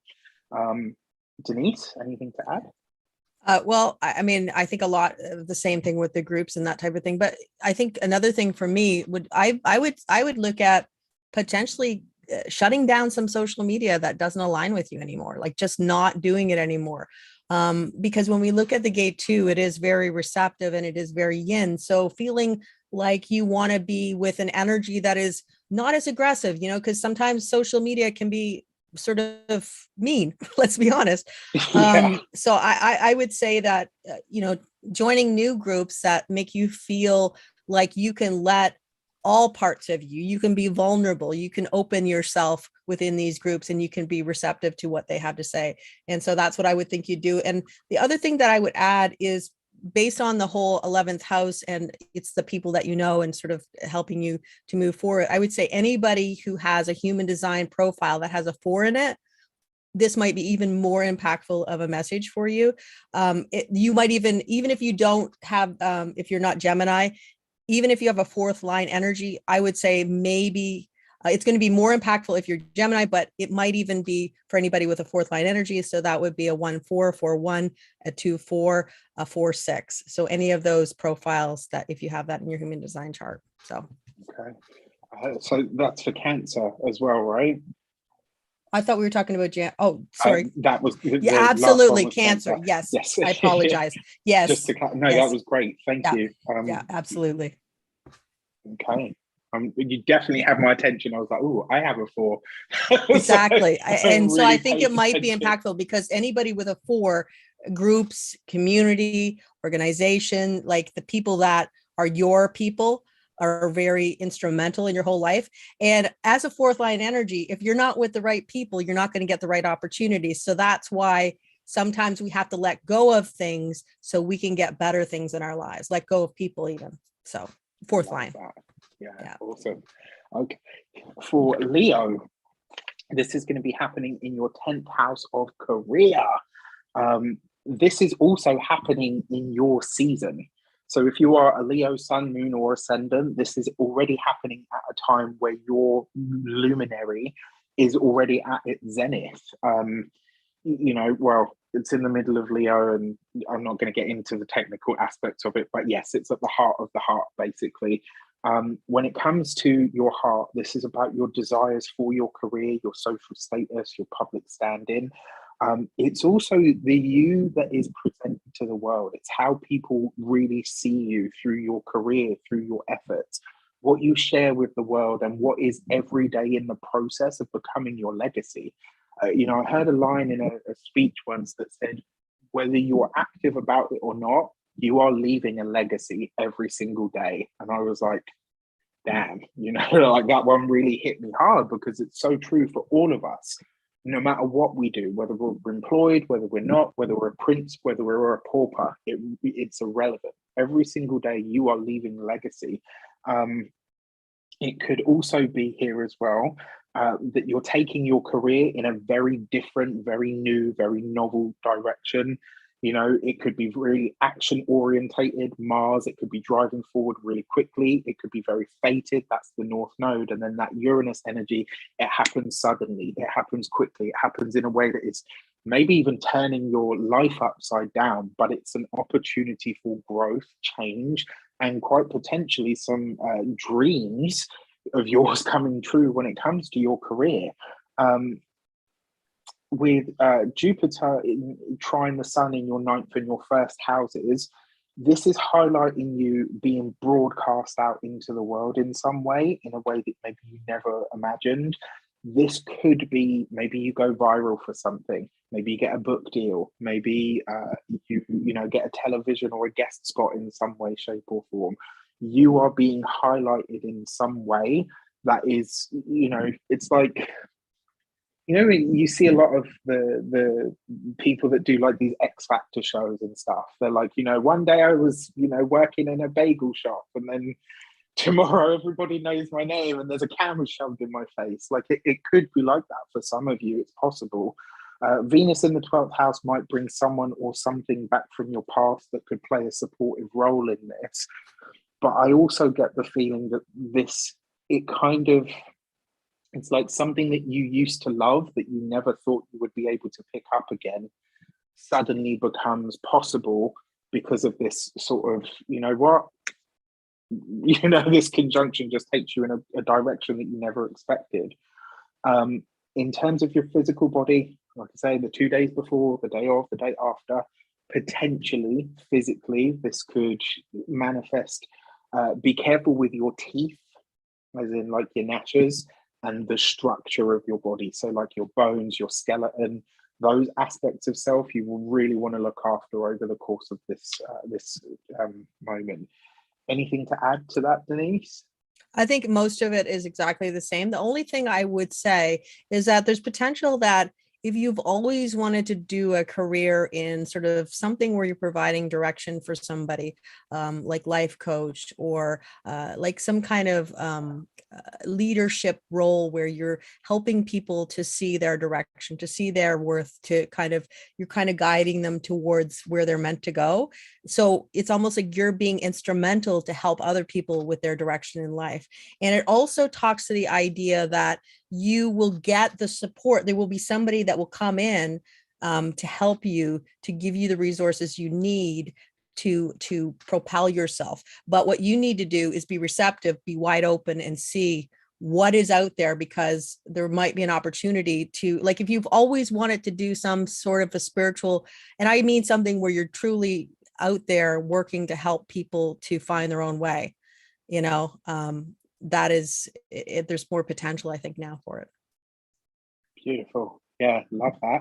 All right. So for Virgo, this is happening for you guys in your 9th house. Your worldwide communication, but also your international connections are possibly being highlighted here. Broadcasting, publishing, larger sharing is being really spiced up. So for some of you, this could be that you are thrust into a position of a teacher, a mentor, or a coach in some way. That's possible. But it could just as easily be that some kind of new, bigger philosophy or ideological learning is really kind of, you know, it's almost, and the weird thing is, like, when I was saying that, I had this image of something striking you in the heart, like it just comes in, boom, in the chest, and you're like, wow, this is something that I need to, you know, start implementing in my life, or it's something that I need to start sharing with people. I like this for being invited to speak or to teach in some way. And so I put here as well in my notes for Cancer, Leo, and Virgo. I think this transit is going to be the most visibility enhancing for those 3 signs specifically. To a lesser degree, you know, everybody else. It's also the most, and I really like this for getting a deeper understanding of what your personal message to the world is and how you can get that out there. I really like this as well for you guys being able to reach more people in, you know, in a way that you hadn't expected. And then finally, when it comes to your body, like I said, the date 2 days before, day of, day after, potentially this manifests in your lower back, your hips, your buttocks, and your thighs, and a part of or a portion of your liver. So those aspects of self you really want to be giving extra love, extra care. Even if you're just being mindful and sending good energy to that aspect of your body, you know, your physical self is very wise. It will pick that up. For me, I would just say, I would 100% second everything you said. I would look at the direction of potentially even higher education that you're doing, maybe. And I think you've probably mentioned that, but just the same kind of concept. I would say that potentially what you believe spiritually might take a new direction. Like maybe you were always, you were indoctrinated in a specific religion growing up, and suddenly you say, no, well, that's not really what I want to do anymore. I want to do something else. And you're kind of going in the direction that feels right for you. And the other perspective would be maybe just getting that course that you really want to do, or like you said, teaching of some sort. And again, this is potentially teaching people how to find their own way through life. And I think the biggest key with the whole transit, I think, is this idea that we will be looking at, you know, being in this moment and understanding that in this moment is all we have. How can we work with that? And I think Eckhart Tolle, I mean, I think his kind of message is very, very instrumental in connecting with all this as well. because it's so true as well, right? Where the power is always in this moment. Yeah. You know, whatever's past, whatever's coming, it's always right here. For Libra, this is happening for you guys in the 8th house. When I looked at this, I literally heard the so if you've seen the American Horror Story Coven, Fiona Good, she's the Supreme. Like when she's getting ready one night and she says, tonight I'm going to let the whole world get a good look at me. And that was what I heard in my head when I looked at this, and I was like, oh, it's in the 8th house. Okay. This could be the revealing of a secret, but by choice. I actually really like this for you divulging something. And it's like through that sharing of this maybe potentially heavy burden, something that you carried in secret, something that happened a long time ago, something that you never spoken about, you know, because you, all of that, like it could literally be that moment where you say, I'm going to liberate myself or free myself by sharing this with the world and saying, you know what, to hell with what other people think of it. I've got some other stuff here, a bit controversial, but could be amazing for potentially disrupting messages that come through the spiritual sciences. So maybe an astrology video, a tarot video, maybe a reading that you have, maybe human design or the I Ching. Something speaks to you in a way that just really, it brings like a really deep insight that kind of sort of jig something on your internal puzzle and you go, yeah, that's what I needed. But again, it could be quite shocking. I also think this could be a time where a secret is shared with you about a partner that really changes the way that you see them or changes your relationship with them. Some of you could be joining OnlyFans. Some of you could be going into the porn industry or have a past in that industry revealed in some way. These are sorry, I'm so embarrassed right now. Red cheeks. When I was writing this, I was like chuckling to myself, but you know, it could be that maybe you take a new direction with your sexuality that is very potent or very powerful. On one end of the scale, this could be coming out. On another end of the scale, it could be sharing something that you feel actually liberates you sexually and so therefore heals you in some way. In the physical body, the 2 days before, the day of, and the day after, this may show up, interestingly enough, in your reproductive system or the colon.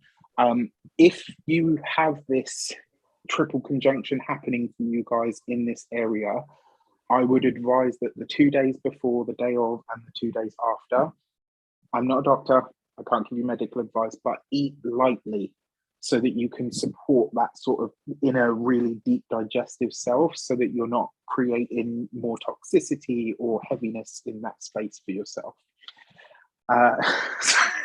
Denise? What can I say after that? You know, I mean, I was looking at the notes and I was going, oh, only found, and I was like, oh, okay. I missed that part. I didn't read. I'm so sorry. No, of course. I love it. I think it's great. I would just say it's a new direction with how you share yourself with the world, because I think that we do get in the 8th house and it is sort of all the hidden secrets and all that kind of stuff.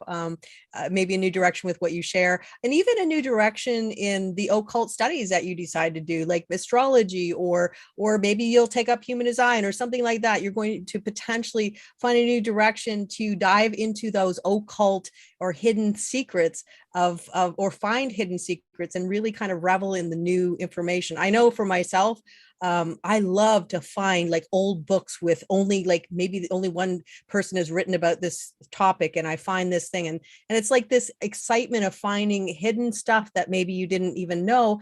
And yes, you might find some hidden stuff that you don't want to know, but potentially it can make you move in a different direction. And you said you might find out something about, you know, a partner or something like that. Well, maybe that will make you move in a direction. Maybe that's that final thing, because we do have the 1949 activated at the same time, which is, as much as it is about support for like the world, it is also relationship energy, marriage, relationship, and long-term relationships. It's give and take, and where you stand in a relationship. So that's kind of underpinning it all potentially as well.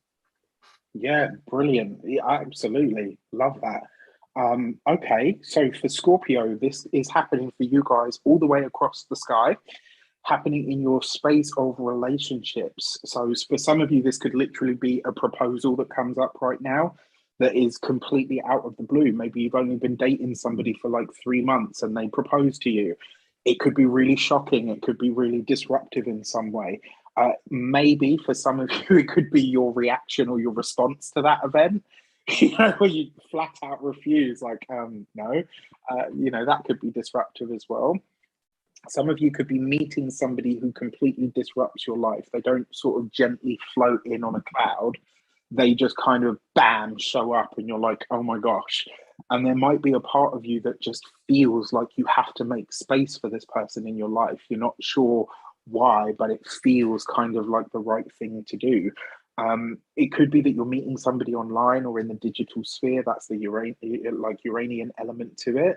But they're unlike anything that you've known previously. The other thing with the seventh house, this is also contracts. So this could be an opportunity of some sort that comes up that really could be very beneficial to you, but it's like you're having to make so many adjustments, or maybe a really big adjustment to welcome this thing into your life, that it's like, okay, you know, I don't really know what to do here, but it feels like the right thing to do.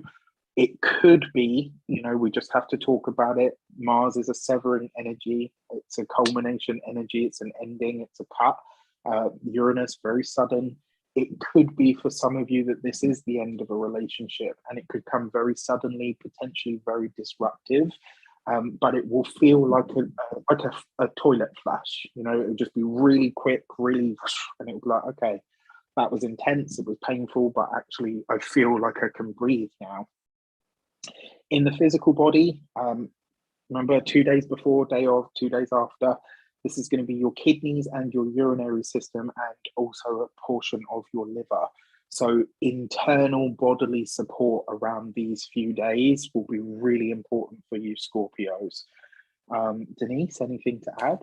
Yeah, I would look at, as much as the flushing of the toilet of the end of a relationship, there might be a new relationship that would come in. You would look at the North Node is a receptive yin, and we also have Mars, which is very yang. So a very balanced energy, somebody who's got a bit of both. And if you have Uranus in the mix, you also have this idea that it might be someone you've never sort of would have looked at sideways before, but suddenly you look at them and go, oh yeah, and maybe they're the perfect match for you, even if you've never really, you know, maybe you've never dated anybody with tattoos, and suddenly you find this person who's got sleeves of tattoos, and you go, oh yeah, I like this person. You know what I mean? So it's kind of turning things on its ear and potentially going in any direction with a relationship. Yeah, love that. Brilliant. Okay, so for the Saggies, this is happening in your sixth house. So you might be incorporating or discovering new technologies in or through your work in some way, because that's that Uranus energy. It might be, you know, on the heavier end of the scale, maybe something that you use that's technological could break down at this time and needs to be replaced, or you're having to bring or implement new technological ideas in. I really like this for discovering some really new, potentially sort of out there healing sort of method or mode of healing. The reason I say this is because the sixth house is maintenance of the physical body and self. And so this could be, you know, Uranus, something really shocking or really advanced that comes in. And with that Martian energy, it could be, I need to do something about this now. I've had this problem. I'm done with this. I want the best health that I can have. I want to enhance my life. I want to change the way that I experience life on a day-to-day level. And so I'm willing to bring something new, possibly experimental, into the sphere to do so.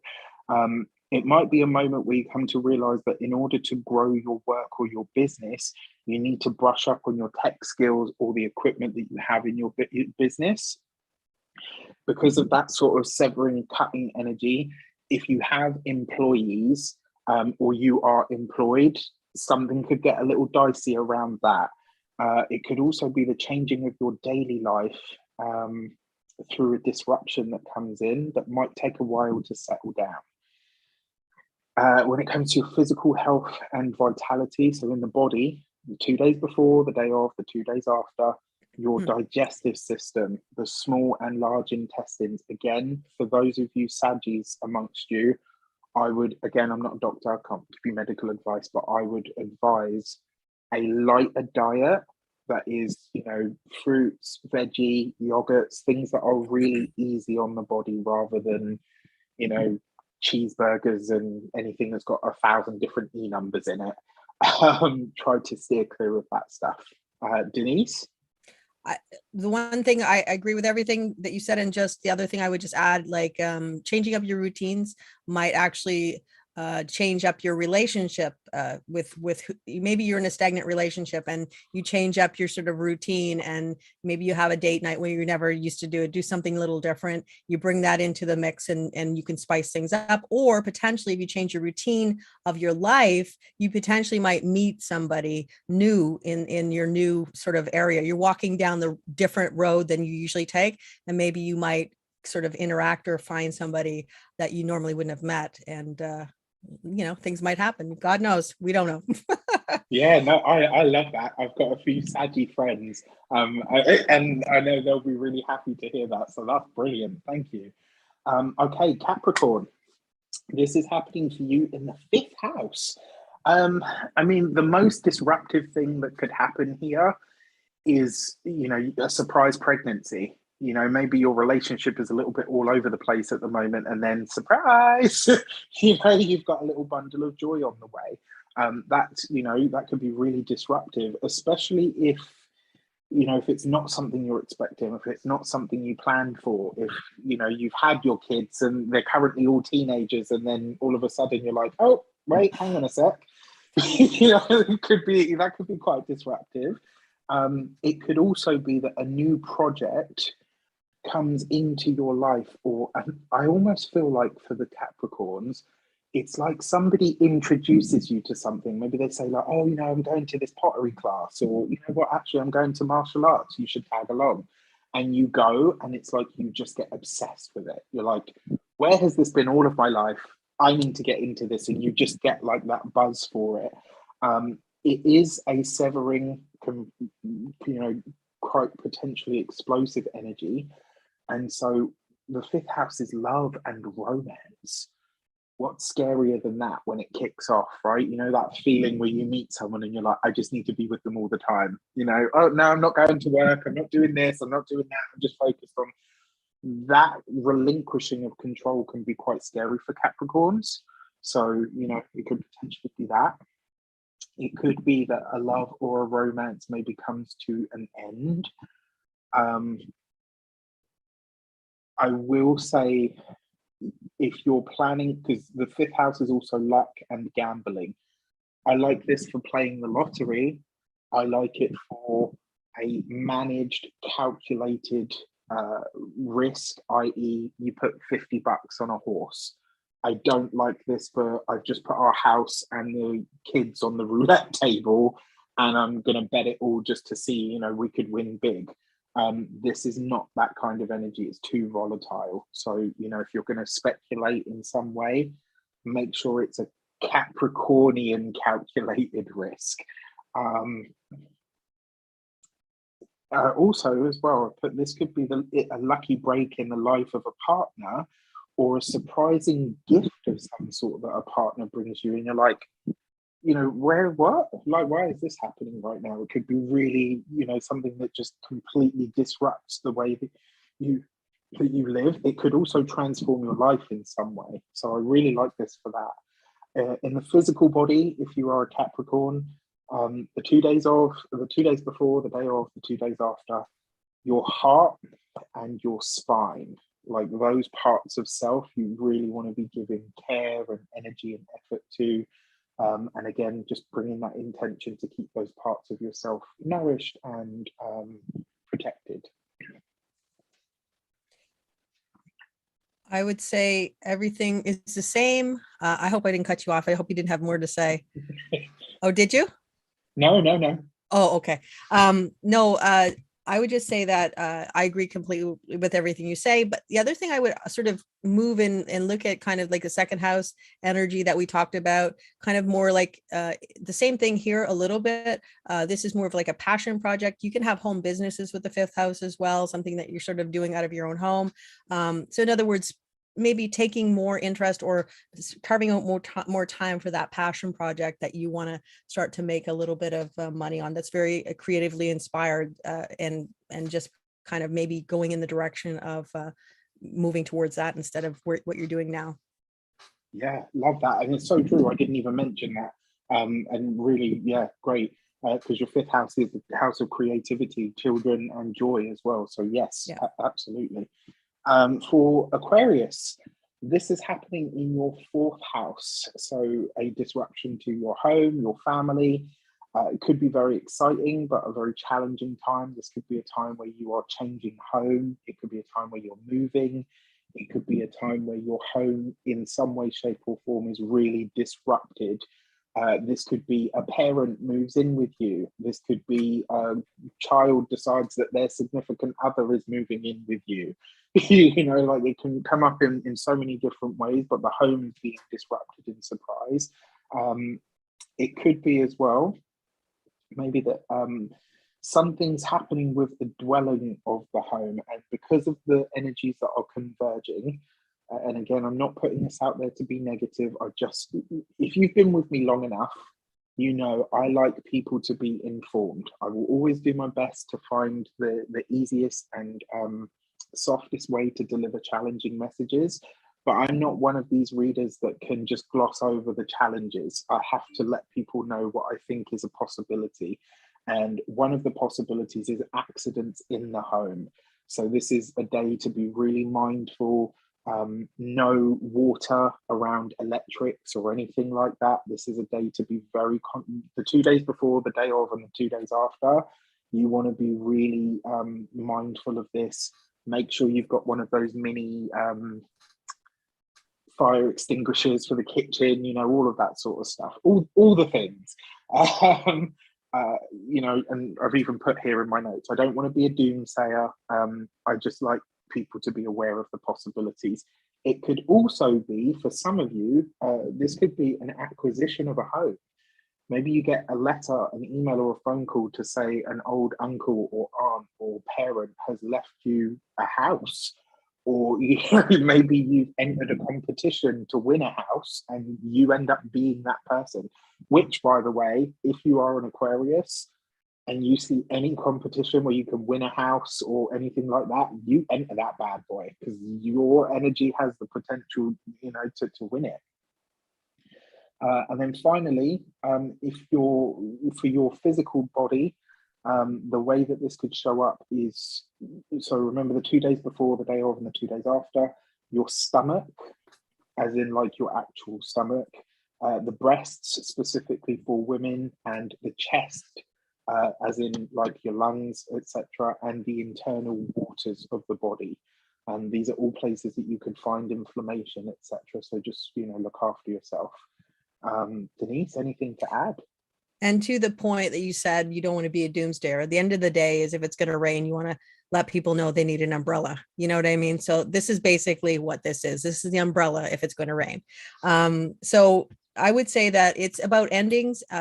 Fourth house can be a lot about endings. And it, you know, as you say, it's about parents and all that stuff. But I would say that an ending may start you in a new direction.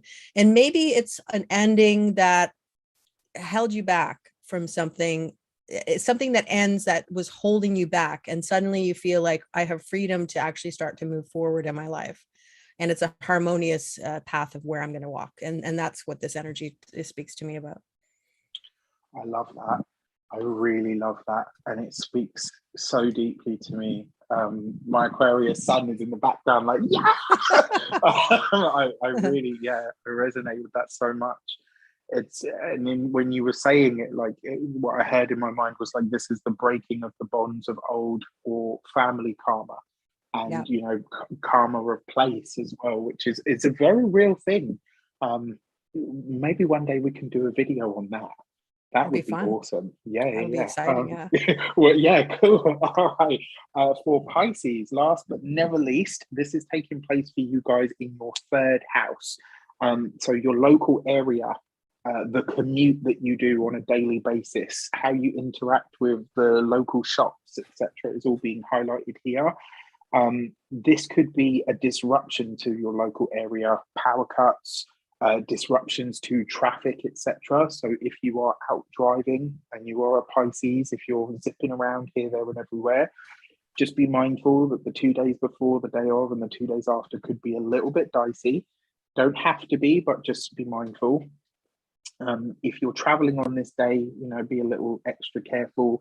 Leave with more time than you need, you know, all that usual stuff. However, this could be that a skill of yours becomes really in demand right now, or opens up a door of opportunity for you that you hadn't expected. And it could come through like the most random thing, like maybe you're having a conversation with somebody at the supermarket and you're talking about this thing, and this person behind you says, oh, you know, how do you know all of this stuff? And you're like, oh yeah, you know, I used to do this, or I did that for 5 years. And you are exactly the person that they need to fill a gap that they have. And it could potentially be quite lucrative for you moving forward. It might require you to move on this opportunity really quickly, and it could be very disruptive to what is your sort of day-to-day status quo in some way. And I know that's, you know, the 6th house is the daily stuff, but it's also 3rd house as well, right?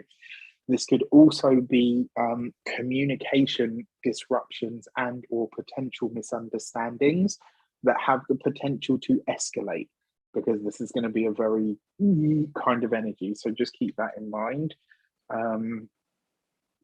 I really like this as well for some digital asset or skill that you have going through the roof. So, you know, you could raise your prices in some way, or you could, you know, say, actually, you know what, I'm going to do this as a consultant and make twice as much money for it, which is super exciting. In your physical body, again, the 2 days before, the day of, and the 2 days after, I just want you to be mindful of your upper extremities, your arms, your hands, your fingers, like particularly your fingers and your shoulders as well. You know, this whole sort of area, just really be looking after that and mindful with yourself, because there is potential. All right.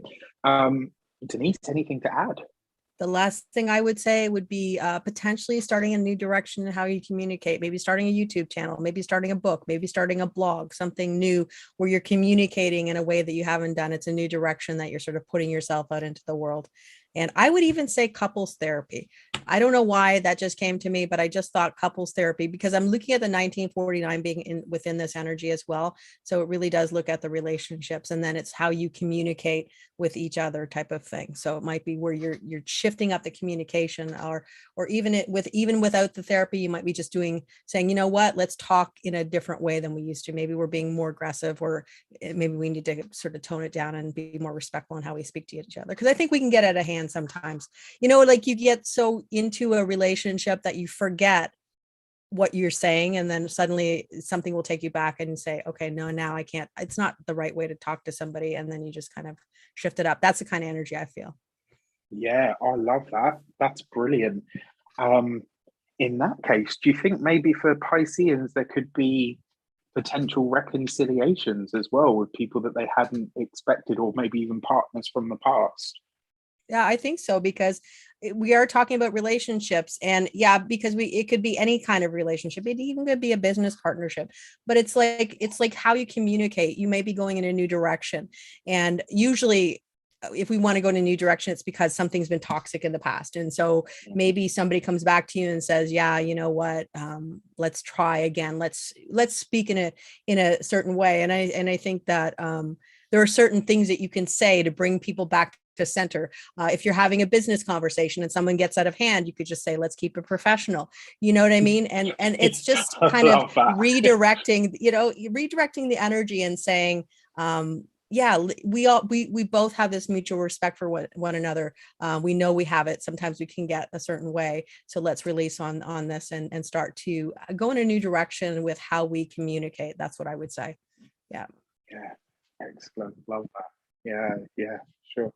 Okay, guys, as always, it has been an absolute pleasure. Denise, gosh, like you just always bring such a unique and deep perspective to everything. I love the way that you bring human design in, and I love the way that like it's all technical, but you make it really practical. Like I can use that right away, you know, like that's the thing that for me, those are the people that I always gravitate towards, because it's like, yeah, it's great to have all of this lofty stuff, but how does it work for on the ground? You know, can I use it in my daily life?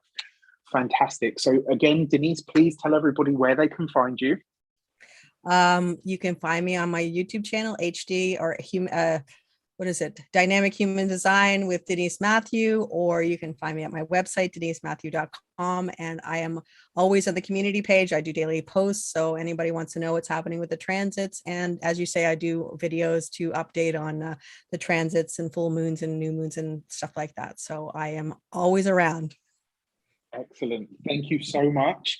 I really can't wait to work with you again on so many of the other awesome things that we're going to talk about.